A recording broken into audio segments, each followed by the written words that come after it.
Morning. I thought I'd do a super quick review of the Brinno TLC2000 Timelapse step video and stop motion camera.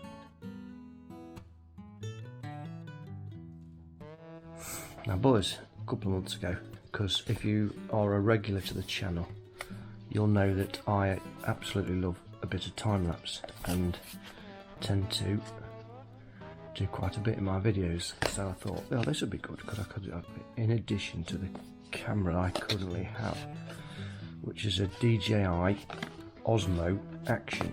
So I thought, oh, okay, a time-lapse camera. I can set that up in different locations, and I can use I can use the DJI for more vlog work, and I can use the Brinno for more time-lapse. I wasn't really much interested in step video or stop motion, just the time-lapse. Anyway, I got this, so it works really well. Updated the firmware, so that's good. It works on, show you that. It works on ordinary AA batteries, which is dead easy to replace and change. You've got the lens cap, which is kind of handy for keeping it nice and clear. You can also change the lenses, because you can actually get, I think it's a macro and a telephoto lens, which comes as a little screw there. See that? And you undo that and you can change the lenses. Now they are very expensive, the lenses are. You've got fairly regular tripod screw. You've got your menu buttons there. You've got the on off button at the top, and then that's the record button there. So that's the on off button. And that's pretty much it. It's not a touch screen, so it's everything's done by the buttons. Micro SD card in there, with also a USB-C cable. You get all the cables and everything with it.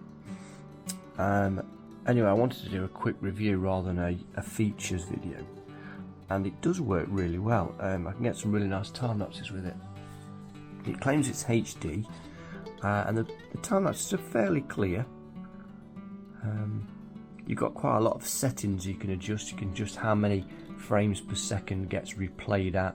There's a lot of adjustment in how frequently it takes a photograph. It can be like one every so many hours, I believe, although I tended to do all mine at 1 second because I wanted quite quick.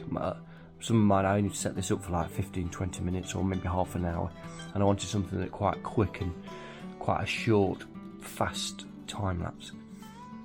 So that worked really well.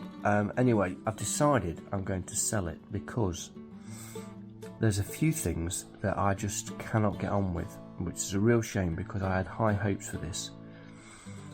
And I think it's because I've been spoilt by the DJI Action. So I don't like the fact that it's not touchscreen.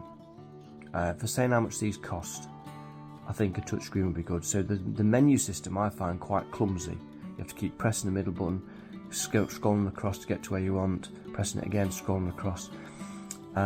You'd sort of get used to it. The firmware upgrade of 2022, that's when I did the firmware upgrade. So the firmware as of March 2022 was better, and there was more options, and the menu system seemed a lot better.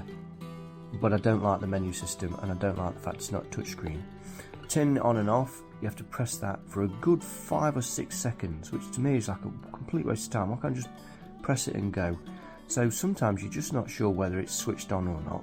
The light comes on, and then to press record you press that one, and that one seems a bit clumsy, and that you have to give it a proper good press, and then you have to look out for the light to start flashing quickly. Then you know it's starting to record. One of the other, for me, biggest failures is the batteries. So they're great, the fact you can interchange the batteries, and that's absolutely no problem, and the batteries last a fair while. I used nickel metal hydrides, if that's how you say it, in there, and they could last me several days of on and off time-lapse filming. So maybe even up to about 5 or 6 hours of complete time-lapse. And that's a good thing about this, you can just keep the time-lapse going and going and going. So as long as you've got memory card storage and battery power, it'll just keep recording more and more time-lapse. But the batteries, the minute you get a flat battery, take them out, the whole camera zeroes out to the time disappears, the your date stamp all disappears. You've still got your films on the memory card, but everything zeroes out again, so you have to go through the whole settings and reset up all the camera again, which I found a bit of a nightmare if you're changing batteries every other day. And then the other thing that really did me head in was how it stores the files on the SD card. So you can connect it to your computer, or you take the SD card out, you go to download files, and that's all fine. I think for me the files take quite a while to, if you want to just play one, my computer takes a long time to play the file, which could just be the media player. And I think it's an AVI file. But what I found is if you download your things and you clear the memory card so you can record even more, then it doesn't incrementally save the files. So it starts off with TLC2001 and then 02 and 03 and 04, etc. And then if you clear the memory card, it'll go back to 01 again. So if you want to save those files into the same folder on your computer, it won't let you, because you're going to overwrite your old files because the file name's the same. So each recorded file name can end up being the same, which when I'm on the DJI, that each file is always a new file name, so it's almost impossible to overwrite old footage with new footage because the file name's always different. So that for me was kind of like a deal breaker, because I found it very difficult. You then have to make subfolders and more subfolders and more subfolders, which just didn't work for me. And so it's sort of in conclusion, really, it's because I've got the DJI Osmo Action that I've been spoiled, because that is an impeccable camera, especially for time-lapse. So the DJI camera has spoilt me, because I don't think the image quality on this is as good. I don't think the time-lapse replay is as good somehow. It doesn't seem as well put together, because the file system on the DJI is so easy. The on-off and record buttons are so easy. There's a lot more. The menu system on the DJI it's a touch screen, so you can quickly go through to what you want and how you want to record. And if you've got extra batteries or a battery pack that you plug your DJI into, you can pretty much record a time lapse for as long as you've got space and for as long as you've got battery power, which is pretty much the same as this. So in the end I thought, I've got this, and I was going to keep it as a bit of a backup time lapse, but because I can still get a bit of money for it, I decided to sell it, which is a real shame because I got high hopes for it. And I think if you store it as a standalone, you've got no other camera, and you do fancy doing a bit of time lapse, then this is a pretty good time lapse camera. You can get a waterproof housing for it, because that's the other thing, it's not waterproof. The DJI is, so I'm out and about in all weathers and I can't leave this out. So you can get a transparent case for it, but that's another £60. That's the cheapest I could find it. So I just thought, I'm spending more and more money on a camera that in the end is just going to end up in the bottom of my bag, and I'm not going to use it. So I'd much rather sell it cheap and then somebody else can use it and get on well with it, hopefully.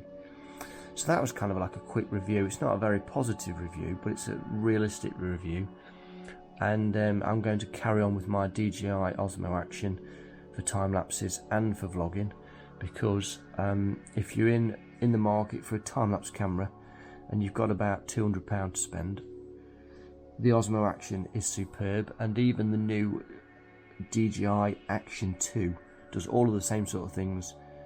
It's a little bit of a quirky design, but for about 300 quid it would be better, because I think these brand new now are about £260 UK price. So yeah, there's no comparison really. This becomes a very out of date camera compared to the new stuff that's coming out with GoPros and the rest of it. So I hope that's been of some help.